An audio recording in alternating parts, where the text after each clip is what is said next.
दोस्तों नमस्कार। जीएस विस्तार के मॉडर्न हिस्ट्री के इस लेक्चर में आपका स्वागत है। आज मैं आपको भारत में फ्रांसीसियों का आगमन यानी arrivals of French in India इसके बारे में पढ़ाने जा रहा हूं।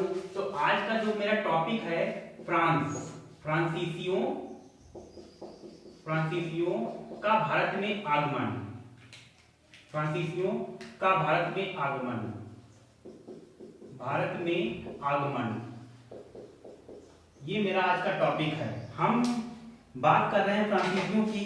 तो फ्रांसीसियों का जो ये टाइम स्टार्ट होता है कंपनी का सन 1664 ईस्वी में फ्रांस में वहां की लुईस 14 के समय एक कंपनी बनाई जाती है। वहां के राजा होते हैं, ये बर्बन डायनेस्टी के राजा होते हैं फ्रांस के। इनके समय में कंपनी बनाई जाती है, कंपनी द इंड ओरिएंटल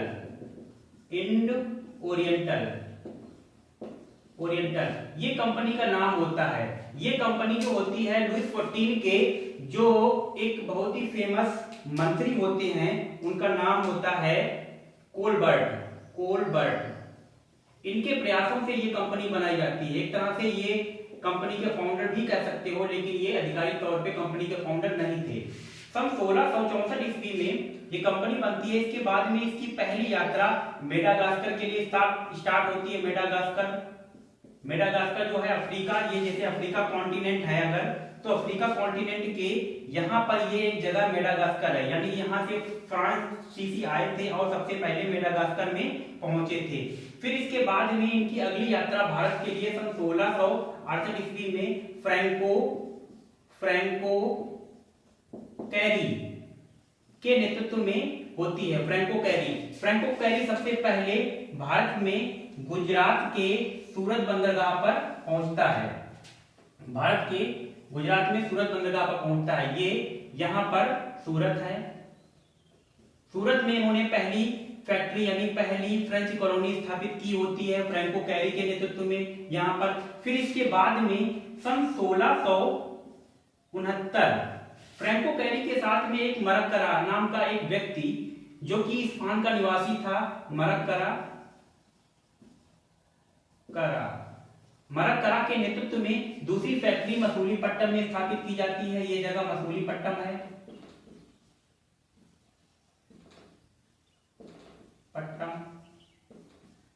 ये आंध्र प्रदेश में पड़ती है। तो आप देख रहे हैं ये वही मसूलीपट्टनम है जहां पर डचों की पहली फैक्ट्री स्थापित हुई थी, लेकिन फ्रांसीसियों की दूसरी फैक्ट्री मसूलीपट्टनम में स्थापित होती है, मरक्करा के नेतृत्व में स्थापित होती है। सन 1669 में ये फैक्ट्री स्थापित होती है। इसके बाद में सन 1672 ईस्वी में 1672 एडी में इन्होंने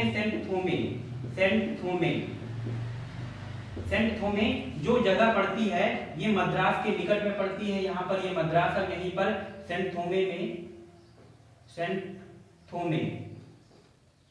थोमे में इन्होंने एक फैक्ट्री स्थापित की होती है मद्रास में। लेकिन सेंट थोमे फैक्ट्री में क्या होता है कि यहाँ पर गोलकुंडा के राजा और डच इस फैक्ट्री पर अटैक करते हैं, यानी इस कॉलोनी पर अटैक करते हैं और फ्रांसीसियों की तरफ से दी ला हेल ये एक एडमिरल होता है, ये युद्ध लड़ता है और हार जाता है। इस तरह से सेंट थोमे जो है वो इनके हाथ से चली जाती है। दी ला हेल के साथ में कंपनी का डायरेक्टर फ्रैंको मार्टिन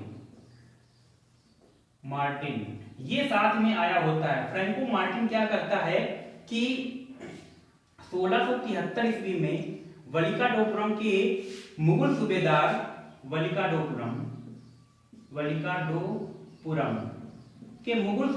शेर खान लोधी से कुछ जमीन प्राप्त करता है या एक गांव प्राप्त करता है। शेर खान लोधी से कुछ जमीन प्राप्त करता है, एक गांव प्राप्त करता है और उसी गांव में फ्रैंको मार्टिन क्या करता है, एक फ्रेंच बस्ती बसाता है।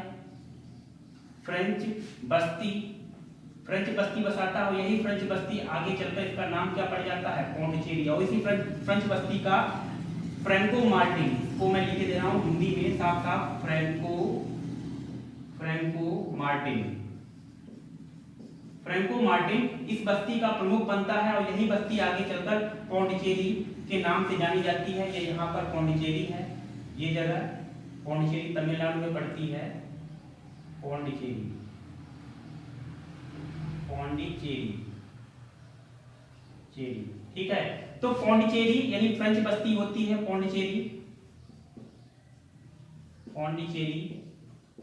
तो हमने देखा कि सन 1674 ईस्वी में ये पौंडीचेरी की स्थापना हो जाती है। पौंडीचेरी की स्थापना के बाद में इस पौंडीचेरी पर अंग्रेज समर्थित डच अटैक करते हैं और ये पौंडीचेरी अंग्रेजों के पास चला जाता है या फिर डचों के पास चला जाता है।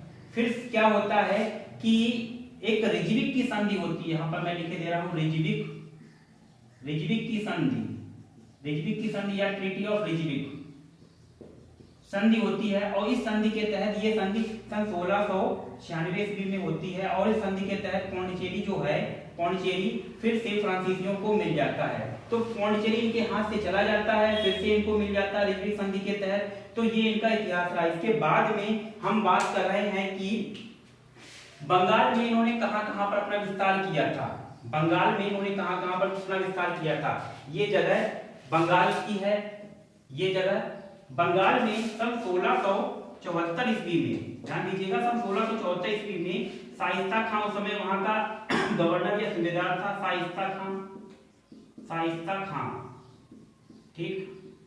देखिएगा सन 1674 ईस्वी में भारत का मुगल एम्परर कौन था? औरंगजेब था, क्योंकि औरंगजेब जो था वो 1657 से लेकर सन 1707 तक था। तो इसका मतलब फ्रांसीसी जो थे वो औरंगजेब के समय ही भारत में आए हुए थे। सन 1674 ईस्वी में बंगाल का सूबेदार शाइस्ता खां द्वारा इनको कुछ जमीन दी जाती है और उसी जमीन पर इन्होंने एक शहर बसाया होता है या फ्रेंच बस्ती बसाई होती है, उसका नाम होता है चंद्रनगर, चंद्रनगर। तो चंद्रनगर जो है ये पश्चिम बंगाल में पड़ता है, ये फ्रेंच कॉलोनी थी चंद्रनगर। तो हमने देखा चंद्रनगर पर भी इन्होंने अपनी एक्वायरेंस बढ़ा ली। इसके बाद में क्या होता है कि फ्रांस में रेवोल्यूशन होता है और रेवोल्यूशन के तहत वहां पर ड्यूमा सेटअप हो जाती है। ड्यूमा जो होती है वहां की पार्लियामेंट होती है और कंपनी में काफी कुछ इंप्रूवमेंट भी होते हैं। इसके बाद में सन 1720 ईस्वी में इन्होंने मॉरिशस को एक्वायर कर लिया होता है, मॉरिशस को एक्वायर कर लिया होता है। सन 1725 ईस्वी में माही, जो कि मालाबार तट पर पड़ता है, ये पूरा अगर मालाबार ले लिया जाए तो ये माही केरला में पड़ता है। ये जगह माही पर उन्होंने सन 1725 ईस्वी में कब्जा कर लिया।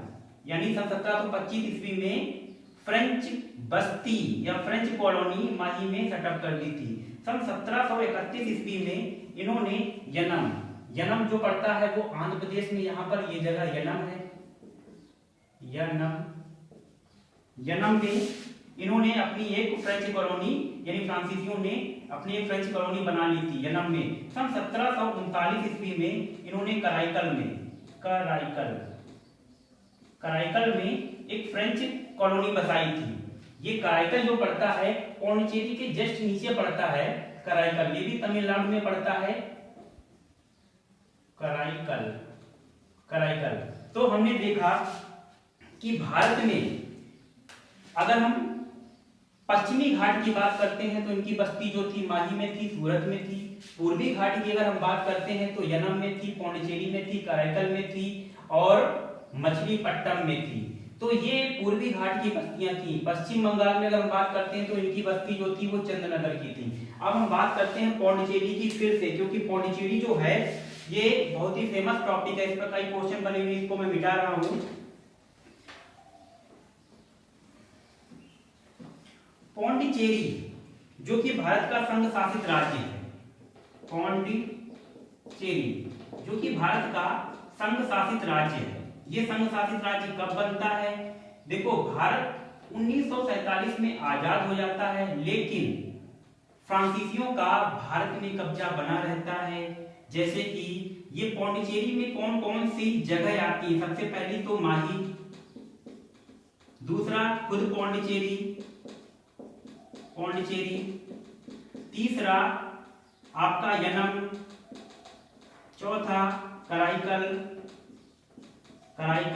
सारे प्लेस मैंने लोकेट कर दिए हैं, कराईकल, पांचवा चंद्रनगर।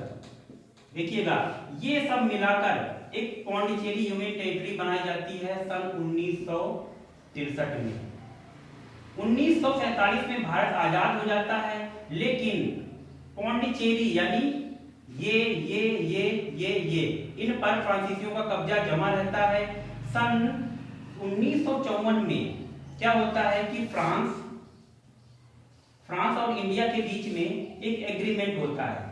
उस एग्रीमेंट के तहत भारत के एडमिनिस्ट्रेशन माही, पौंडीचेरी, यनम, कराईकल और इन पर अपना अधिकार स्थापित कर लेता है। यानी फ्रांसीसियों ने भारत को कब छोड़ा था? 1954 में छोड़ा था। ये ट्रीटी जो एग्रीमेंट हुआ था 1948 में हुआ था, लेकिन इस एग्रीमेंट के बाद में सन 1954 में फ्रांसीसी भारत छोड़कर चले गए थे।